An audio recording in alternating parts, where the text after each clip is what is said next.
श्रीमद् भागवतम स्कंद प्रथम अध्याय अष्टम महारानी कुंती द्वारा प्रार्थना तथा परीक्षित की रक्षा। श्लोक संख्या सप्तम। आमंत्र्य पांडुपुत्रांश्च सैन्य योद्धव संयुतः द्वैपायनादिभिर्विप्रहि पूजितः प्रतिपूजितः। शब्दार्थ अनुवाद एवं तात्पर्य by divine graces Shri Bhaktivedanta Swami Srila Prabhupada. आमंत्र्य विदाई लेकर, पांडुपुत्रान पांडु के समस्त पुत्रों से, च भी शैनेय सात्यकी उद्धव संयुतः समेत द्वैपायन आदिभिः व्यासदेव जैसे ऋषियों के द्वारा, विप्रहि ब्राह्मणों के द्वारा, पूजित होकर, प्रतिपूजितः भगवान ने भी समान रूप से आदान प्रदान किया। अनुवाद। फिर भगवान श्री कृष्ण ने सात्यकी तथा उद्धव के साथ प्रस्थान के लिए तैयारी की। उन्होंने श्री व्यासदेव आदि ब्राह्मणों से पूजित होने के बाद पांडु पुत्रों को आमंत्रित किया। भगवान ने सभी का समुचित अभिवादन किया।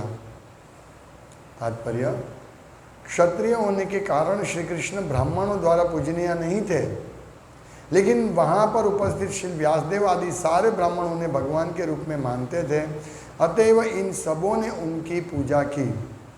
भगवान ने इस सामाजिक व्यवस्था के सम्मानार्थ अभिवादन किया कि क्षत्रिय को ब्राह्मणों के आदेशों के प्रति आज्ञाकारी होना चाहिए। यद्यपि श्री कृष्ण को सदैव सभी ओर से परमेश्वर को मिलने वाला सम्मान प्राप्त होता रहता था, लेकिन भगवान कभी भी समाज के चारों आश्रमों की प्रथाओं से रंच मात्र भी विचलित नहीं होते थे। भगवान ने प्रयोजनवश इन सामाजिक प्रथाओं को संपन्न किया, जिससे भविष्य में अन्य लोग उनका अनुसरण करते रहें। तो अभी भगवान श्री कृष्ण द्वारका प्रस्थान करने की तैयारी कर रहे हैं। युधिष्ठिर महाराज को राज्याभिषेक करके वो निश्चिंत हो गए।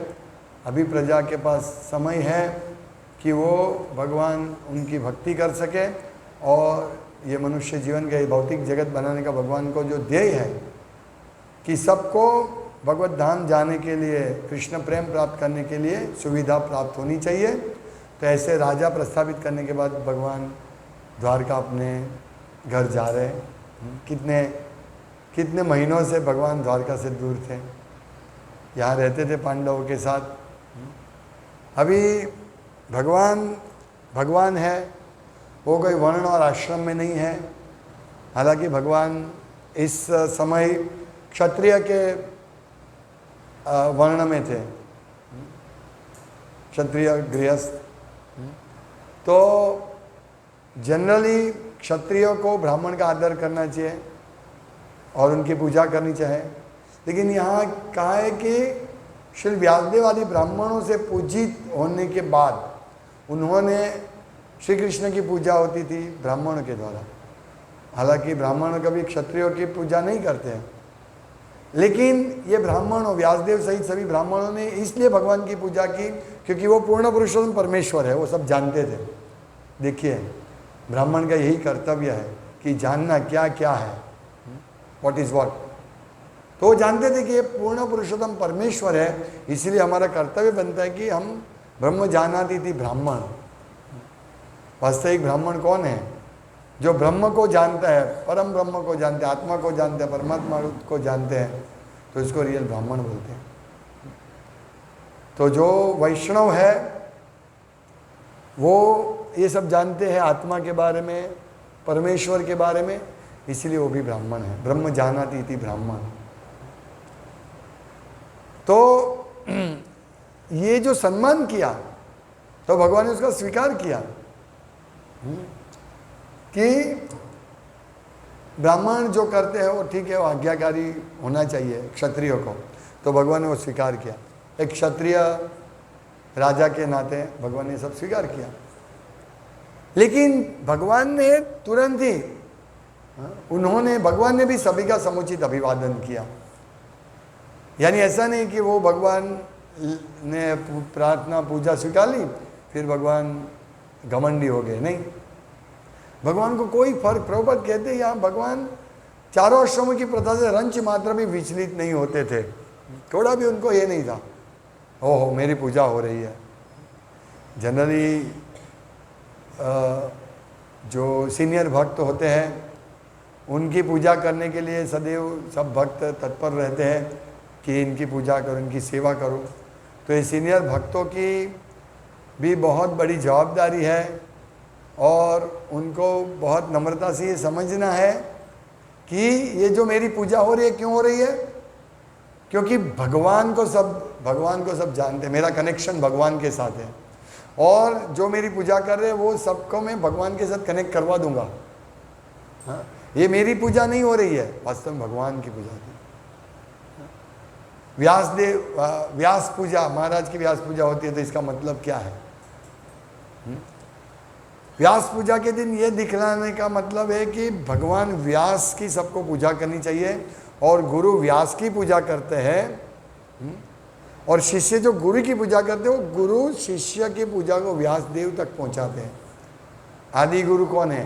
बलराम भगवान। और बलराम भगवान आदि गुरु क्यों है?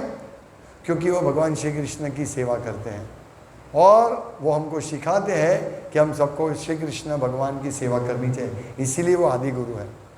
और गुरु भी यही होते हैं जो बलराम जी के उपदेश अनुसार बलराम जी के का अनुसरण करें। बलराम जी किस प्रकार अनुसरण करते, मतलब भगवान कृष्ण की सेवा में व्यस्त है, सभी रस में व्यस्त है भगवान बलराम। भगवान बलराम बड़े भाइयों के वात्सल्य रस में सेवा करते हैं, फिर उनके पाद सेवन की सेवा करते हैं, उनके मित्रता सख्य भाव में उनसे उनके मित्र हैं कृष्ण बलराम मित्र, दोनों मित्र की तरह रहते हैं। कभी जब भगवान बड़े भाइयों के उनका रक्षण करने का सेवा करते हैं बलराम जी, तो ये वात्सल्य भाव में, फिर मित्र बन के सख्य भाव में, फिर भगवान बलराम भगवान कृष्ण के पैर भी दबाते हैं और भगवान कृष्ण भी बलराम के पैर दबाते हैं, तो ये दास्य भाव में, तो ये तीनों भाव में भी है बलराम जी। और दो और भाव रह गए, कौन से रस दो रह गए? 5 रस में से मैंने 3 रस बताए, कौन से दो? और शांत। 5 रस से हम भगवान की सेवा करते हैं, शांत रस और माधुर्य रस, ये 5 रस मुख्य है, 5 भाव रस रति। तो अभी शांत रस से भगवान बलराम कैसे सेवा करते हैं? शांत रस यानी पेड़ पौधे इत्यादि, जो पेड़ है, पौधे है, जगह है, भूमि है, ये सब क्या है? शांत रस में सेवा करते हैं। गाय शांत रस में सेवा करती है ना? तो ये शांत रस में भगवान बलराम कैसे सेवा करते हैं? भगवान बलराम आध्यात्मिक जगत का विस्तार करते हैं, तो आध्यात्मिक जगत के विस्तार से भगवान को आनंद देते हैं और शांत रस में। तो ये चौथा रस। और माधुर्य रस में कैसे सेवा करते हैं भगवान, मालूम है किसी का? भगवान बलराम का विस्तार है अनंग मंजरी, और अनंग मंजरी राधा रानी की खास सेविका है, और इस प्रकार वो माधुर्य रस में भगवान कृष्ण की सेवा करते हैं। तो ये 5 रस में भगवान बलराम सेवा करते हैं और वो आदि गुरु है। तो ये सब सिखाते हैं हमें सेवा करने। वो ऐसे नहीं मैं भगवान हूँ, वो कभी भगवान का भाव भी आ जाता है बलराम में, मैं भगवान हूँ, पर हमेशा चाहे वो लक्ष्मण के रूप में आए भगवान बलराम या नित्यानंद प्रभु के रूप में आए, हमेशा वो भगवान कृष्ण की सेवा करते हैं, हमेशा। एक बार अद्वैत आचार्य के घर जाते हैं भगवान चैतन्य महाप्रभु और नित्यानंद प्रभु, तो गंगा में चैतन्य महाप्रभु कूद जाते हैं और नित्यानंद प्रभु शेष सैया बन जाते हैं और उनकी पीठ पर बैठ के चैतन्य महाप्रभु जाते हैं। तो ये लीला, शेषनाग भी वही है, बलराम भगवान शेषनाग अनंत। तो उनकी पीठ हमेशा भगवान के लिए ये सुविधा देते हैं। भगवान हमेशा बलराम भगवान सेवा में सुविधा देते हैं। कैसे? शेषनाग बनकर भगवान उनके ऊपर शैया बन के, शेष शैया, शेषशाही विष्णु, शेष पर शयन करने वाले विष्णु। तो इस प्रकार भगवान बलराम सेवा करते हैं। और ये करताल मुदन क्या है? वो भी भगवान बलराम का विस्तार है। इसलिए हमको बहुत सावचेत है अभी इसका, इसीलिए ऐसी हालत में अच्छा नहीं है। इसका नीचे भी नहीं रखना चाहिए, उसको ऊपर रखना चाहिए। करताल भी नीचे नहीं रखनी चाहिए। ये विस्तार है बलराम भगवान का, जो हम कृष्ण की सेवा के लिए उपयोग करते हैं, सुंदर कीर्तन करने के लिए, मधुर कीर्तन करने के लिए। तो इस प्रकार भगवान बलराम सेवा करते हैं कृष्ण की। और कृष्ण कोई वर्ण आश्रम में नहीं है, वो तो भगवान है, वो सबसे परे है। तो हमको सिखाने के लिए, जैसे सुदामा जब कृष्ण के पास आते हैं तो दूर से सुदामा को देखा भगवान रुक्मिणी के महल में थे, रुक्मिणी के साथ पलंग पर बैठे थे। और जैसे उन दूर से देखा तो भगवान तो खड़े हो गए और दौड़ते हुए सुदामा के पास जाते हैं और उनको सम्मान आदर से, सुदामा के तो कपड़े ट्रैवलिंग करके आए, कपड़े सब मैले गेले थे, उनको आदर करके लेके आते, अपने पलंग पर बिठा देते हैं और तुरंत ही सब उनका अभिषेक, पूजा पाठ, प्रक्षालन सब करते हैं। महल के सब लोग तो वे हो गए। अब देखिए फोटो में श्रीमती रुक्मिणी देवी चामर लेके आते हैं। तो भगवान दिखाते कि इस प्रकार ब्राह्मणों की पूजा करनी चाहिए। हालांकि भगवान, जैसे भगवान गृहस्थ आश्रम में थे, ऐसे ही नारद मुनि जब आते थे उनके महल में, नारद मुनि ने 16,108 महल की मुलाकात की। नारद मुनि ने सोचा चलो भगवान द्वारका में क्या लीला करते देखें। तो भगवान जैसे ही जाते हैं पहले, अरे नारद मुनि शक्तिशाली, वो भगवान के पास कभी भी जा सकते हैं। जैसे हम इस सेंटर पे, मंदिर पे कभी भी आ सकते हैं, है ना, यहाँ जा सकते हैं, इसको राधा दामोदर मंदिर जा सकते हैं, कभी भी जा सकते हैं, हमें कोई रोक टोक नहीं है। इसी प्रकार नारद मुनि कभी भी जा सकते हैं, कहीं भी। तो द्वारका जा रहे थे तो पहले रुक्मिणी के महल में आए तो भगवान देखा, ओ नारद मुनि आइए, ब्राह्मण का उचित, यह तो महर्षि, अरे देवर्षि, देव के ऋषि है ब्राह्मण, महान प्रचारक। तुरंत भगवान उनकी पूजा करते हैं। नारद मुनि देखते हैं कि ये भगवान मेरी पूजा करते हैं, लेकिन लोगों को दिखाने के लिए वो स्वीकार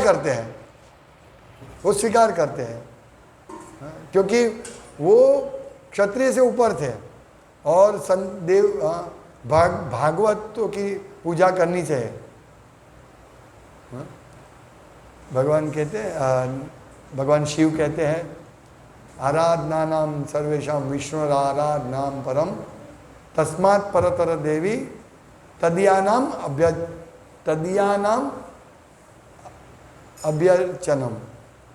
मतलब सर्वश्रेष्ठ आराधना सभी देवताओं में विष्णु की है, लेकिन विष्णु की आराधना में भी उनके भक्तों की आराधना सर्वश्रेष्ठ है।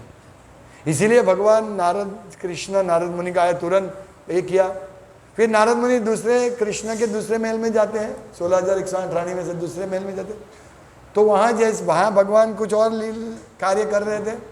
जैसे कहीं पे भगवान अपना विष्णु का चिंतन कर रहे हैं, भगवान कहीं पे यज्ञ कर रहे हैं, कहीं पे बेटे बेटियों की शादी की तैयारी कर रहे हैं, कहीं पे शादी कर रहे हैं इत्यादि। भगवान कहीं रानियों के साथ बैठे हैं, कहीं वडीलों के साथ चर्चा कर रहे। एक 16,108 महल में भगवान अलग अलग, एक ही भगवान अलग अलग करते हैं विस्तार। और जब रुक्मिणी के महल से निकल के दूसरे महल में जाते हैं तो वहाँ भगवान जो कार्य करते हैं, तो नारद आइए, थोड़े समय पहले तो भगवान ने रुक्मिणी के महल में उनका सत्कार किया था, लेकिन जब नारद मुनि दूसरे महल में आते तो वही भगवान कृष्ण है, लेकिन जैसे मालूम ही नहीं कि आप रुक्मिणी के महल में जाके आए। ऐसे भगवान की लीला है। और सब जगह भगवान कृष्ण नारद जी की पूजा करते हैं। ये है भगवान की मधुर लीला है। उनको आनंद आता है, उनको आनंद आता है कि उनके पूजा करते हैं उनकी। अभी मैंने एक फ़ोटो देखा था जहाँ नरेंद्र मोदी जी कोई दलित नीच कास्ट के व्यक्ति का ये पाद प्रक्षालन कर रहे थे। अच्छी बात है, लेकिन वास्तव में क्षत्रियों को शूद्र का या वैश्य का पाद प्रक्षालन नहीं करना चाहिए। धर्म क्या है? हाँ? समाज क्यों ब्राह्मण का पाद प्रक्षालन करना चाहिए? क्योंकि ब्राह्मण हमको ज्ञान, आध्यात्मिक भौतिक ज्ञान ऐसा देते हैं ताकि हमको भगवत प्राप्ति में सरलता हो। ब्रेन है, तो इसीलिए हम ऐसे नहीं कोई भी आ जाएगा हम इसका पाद प्रक्षालन कर देंगे, नहीं। भगवान ने ये दिखाया है, यहाँ लिखा है भगवान ने सभी का समुचित अभिवादन किया। समुचित अभिवादन यानी क्या? कि अगर अर्जुन उनको प्रणाम करते तो भगवान उसको गले लगा देते। युधिष्ठिर महाराज उनको प्रणाम नहीं करने देते क्योंकि वो क्षत्रिय है, वो उनके वडील है, इसलिए वो युधिष्ठिर महाराज को तुरंत प्रणाम करते हैं, है ना। युधिष्ठिर महाराज प्रणाम नहीं करते हैं भगवान कृष्ण को। वो उनको मालूम है भगवान है, लेकिन उनको मालूम है कि भगवान ये शिष्टाचार में ये सब जो व्यवस्था है वर्णाश्रम की, उसमें भगवान ये नहीं करेंगे। तो भगवान कृष्ण युधिष्ठिर महाराज कुंती महारानी के प्रणाम करते हैं। तो हमें भी इस प्रकार वडीलों को प्रणाम करना चाहिए। ऐसा नहीं ये मेरे वडील कोई भक्त नहीं है, नहीं। वडील हमारे होते हैं, भक्त हो या नहीं हो, प्रणाम करना, आदर देना चाहिए। तो उसके मन में ये होगा, ओह ये कृष्ण भक्त देखो कितना सुशील है ना। एक वो हिसाब से हमें क्योंकि वडील भगवान कृष्ण स्वयं सभी वडीलों को प्रणाम करते थे। और नकुल सहदेव जैसे भक्त उनके पांडव वो भगवान को प्रणाम करते थे तो भगवान उसका अभिवादन करते थे। ब्राह्मणों को उनका पाद प्रक्षालन करते थे भगवान। तो इस तरह ब्राह्मण, यहाँ ब्राह्मण ने किया, पूजा किया, वो स्वीकार किया पूर्ण पुरुषोत्तम परमेश्वर के रूप में, फिर उन्होंने सामने ही किया। तो ये सब समझने हमें बहुत महत्वपूर्ण संदेश हमको मिल रहा है। सब किस प्रकार से हम वडीलों का सम्मान करें, रियल ब्राह्मणों का सम्मान करें। अभी रियल ब्राह्मण का सम्मान महत्व है। ऐसा नहीं कोई भी ब्राह्मण धोती पहना, लाल अबोटी पहन ली, ऊपर उत्तरी कर दी, तिलक लगा दिया, ऐसा वो सब ब्राह्मण का नहीं। हाँ, जैसे सन्यासी, सभी सन्यासी, प्रभुपाद कहते हैं मायावादी सन्यासी को भी प्रणाम करना चाहिए, उससे संग नहीं करना चाहिए। अगर कोई मायावादी सन्यासी दिखे तो तुरंत प्रणाम कर लेना चाहिए। हाँ? वैसे भी सन्यासी दिखे तुरंत हमको प्रणाम करना है, ऐसा नहीं है। वो तो प्रभुपाद तो कहते हैं हर रोज दिन में जितनी भी बार हमें सन्यासी का दर्शन हो हमें तुरंत प्रणाम कर लेना चाहिए। अगर प्रणाम नहीं किया तो स्नान करना पड़ेगा, उपवास करना पड़ेगा एक दिन का। इसीलिए ध्यान रखना है हमको। ना ना ना, वो सन्यासी वो दुष्ट है। फिर भी आत्मा के हिसाब से हमें आदर देना चाहिए। आदर आत्मा के हिसाब से देना चाहिए। वो उसमें आत्मा है विराजमान, वो परमात्मा है, वो बिछड़ गया। हमें द्वेष नहीं करना है, हम नहीं तो फिर द्वेष हो जाएगा। ठीक है, वो हमको मालूम है वो, और उसका संग नहीं करना चाहिए। मायावादी को भी सन्यासी को प्रणाम करके हरे कृष्णा करके अपने रास्ते से चल जाने चाहिए। हाँ, मायावादी का संग नहीं करना, उसका प्रणाम कर लेना। सबको आदर सबको देना है। कीड़ी को प्रभुपाद कहते हैं चींटी को भी आदर देना है। इस प्रकार से वैष्णव का ये शिष्टाचार बिहेवियर होना चाहिए, आदर्श की। यस, इस प्रकार से। पहले जब नया नया जुड़ा था तो मैं मम्मी तो भक्ति नहीं करते तब, तो मैं इतना आदर नहीं देता था। मतलब तुमसे तो मैं भक्ति करता हूँ, तुम तो भक्ति नहीं करते, तुमको क्या प्रणाम करने का, ऐसा। ये नई अवस्था, नवोदित अवस्था होती है। फिर अभी सबको यथा योग्य, यहाँ प्रभुपाद भगवान ने सभी का समुचित अभिवादन किया, तो समुचित अभिवादन जरूरी है। तो इस प्रकार हमको समझना है इस 4 आश्रम की व्यवस्था को, समाज के 4 आश्रम की व्यवस्था को। और ये भगवान ने जो किया है ना ऐसा, इसीलिए हम अनुसरण कर रहे हैं। हम देखते हैं कि भगवान नंद महाराज, हाँ, और स्वयं भगवान ने जब कंस को वध किया, तुरंत देवकी माता के पास आते हैं, वसुदेव देव के पास, और तुरंत प्रणाम करते हैं, तुरंत। लेकिन वो डरते हैं, वसुदेव और देवकी, ये तो पूर्ण पुरुषोत्तम परमेश्वर है, ये मेरे बेटे नहीं है, इससे इसीलिए वो शिथिल हो जाता, प्रेम कृष्ण के प्रति प्रेम शिथिल हो जाता है। जब भगवान कृष्ण ने विश्वरूप दर्शन दिया अर्जुन को, फिर वो बोले अभी मैंने तो गलत किया था, इनसे मश्करी की थी, शिथिल हो जाता है। तो रियली जो प्रेम कब रहेगा, जब भक्त यही नहीं समझे कि भगवान है, मतलब वो तो उनको मालूम ही है वो उसके ऊपर की अवस्था है। हम भगवान के दास है, ये अवस्था है, लेकिन उससे और ऊपर की अवस्था क्या है कि मैं भगवान का पिता हूं, ये समझना मुश्किल है, ये ऊंची अवस्था है। लेकिन ऐसे नहीं, अभी हम जप करते हैं, जप में नींद आती है, और जैसे जैसे मंगला आरती करने, महीने में 2-4 बार मंगला आरती करने के लिए आते हैं, फिर मैं ऐसा सोचूं मैं भगवान का पिता हूँ, मैं वो भाव में हूँ, मैं वात्सल्य भाव में हूँ। नहीं, ऐसे नहीं, आर्टिफिशियल वात्सल्य भाव नहीं, हाँ? ऐसे नहीं मैं भगवान का सख्य भाव में पूजा कर रहा हूँ, नहीं, हम दास है, अभी हम दास। अभी जो हम पूजा कर रहे हैं राधा कृष्ण की पूजा नहीं कर रहे हम लक्ष्मी नारायण ऐश्वर्य लक्ष्मी नारायण की पूजा कर रहे हैं, हम कृष्ण की पूजा नहीं कर सकते। अभी ये लक्ष्मी नारायण भाव में पूजा कर रहे हैं, क्योंकि हम अभी हमारा वो लेवल नहीं है। तो इस प्रकार हमें समझना है हम कितने दूर हैं, कितने सुदूर है, बहुत दूर है। अभी सोचिए कि सिर्फ मॉर्निंग प्रोग्राम तो बहुत आवश्यक है भगवान के पास जाने के लिए, और सिर्फ मॉर्निंग प्रोग्राम ही आवश्यक नहीं, और भी बहुत सारी सेवाएं हमको करनी है, बहुत सारी सेवाएं। इसीलिए हमको दिन प्रतिदिन भक्ति में आगे बढ़ रहे कि नहीं वो सब चेक करना पड़ेगा। मॉर्निंग प्रोग्राम करो, धीरे धीरे धीरे हम आगे बढ़ेंगे, इसमें कोई शंका नहीं है। पर यह है रास्ता लंबा है, वैसे रास्ता लंबा है, यदि हम ढिलाश करेंगे तो। अभी यहाँ से हम इस्कॉन मंदिर जाना है तो थोड़ा जाएंगे, थोड़ा बैठ जाएंगे, थोड़ा जाएंगे, गार्डन है उसमें बैठ जाएंगे, फूल देखेंगे, कोई सिनेमा है उसमें बैठ जाएंगे, पिक्चर देखने बैठ जाएंगे, क्योंकि ड्रामा चल रहा है उसमें बैठ जाएंगे, कहीं एक्सीडेंट हुआ उसमें 2-3 घंटा बैठेंगे, तो हम कब पहुँचेंगे इस्कॉन मंदिर है?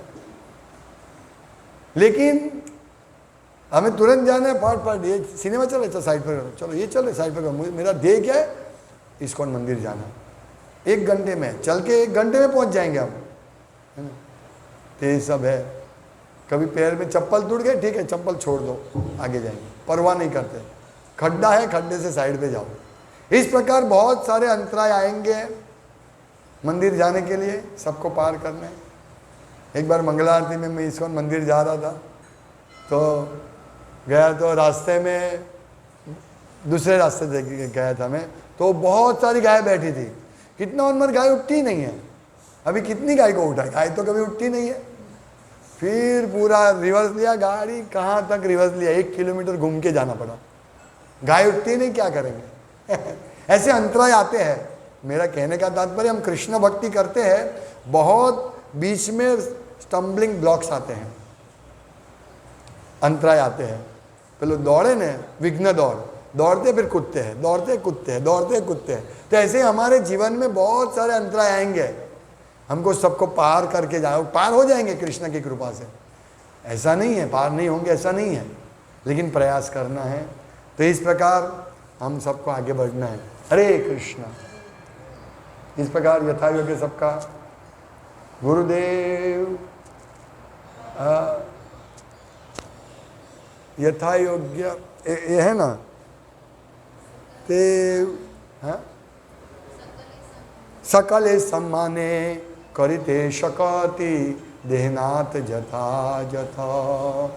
सकल का सम्मान करने की है गुरुदेव मुझे शक्ति दो, यथा योग्य सम्मान, है ना। ऐसे नहीं गधे को देख के उसके पीछे प्रणाम करने बैठे वो लात मारेगा, तो यथा योग्य, ठीक है वो गधा है, वो एक आत्मा है, अभी बेचारा गधे के शरीर में है, ठीक है, सम्मान।